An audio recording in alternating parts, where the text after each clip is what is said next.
दर्शक बंधु भुवनेश्वर मुंबई को ट्रेन जोगे गंजेई चोराचारण करुवा बेले अभियोग जड़े महिला को ईगल फोर्स गिरफ कर हैदराबाद बेगमपेट ठारू 8 लाख टंका मूल्यर 16 किलोग्राम गंजेई जबत कर तेरे विश्वस्त सूत्र खबर पाई तेलंगानार RNCC railway eagle force Begumpet rail station रे कोणार्क एक्सप्रेस को जांच करथिले एवं जड़े महिला को गिरफ करने सह पाखर 8 लाख टंकार 16 किलोग्राम गंजेई जबत करछंती। तेरे गिरफ महिला जनक नवी मुंबईर ममता दिगाल एवं से मूलतः ओडिशार बोली जनापड़ी अछि। से 2टी ट्रॉली सुटकेस धरी सन्देहजनक भाव बुलुथिबा देखा जाउथला।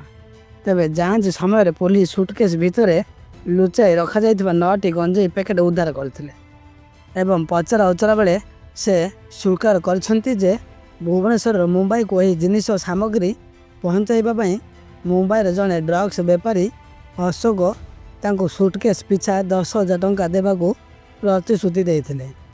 तांको निर्देश अनुसार से भुवनेश्वर आसीथिले जेउंटारे जड़े अज्ञात व्यक्ति तांको कोणार्क एक्सप्रेस रे चढ़िबा पूर्व सुटकेस गुड़ी को हस्तांतर करथिले।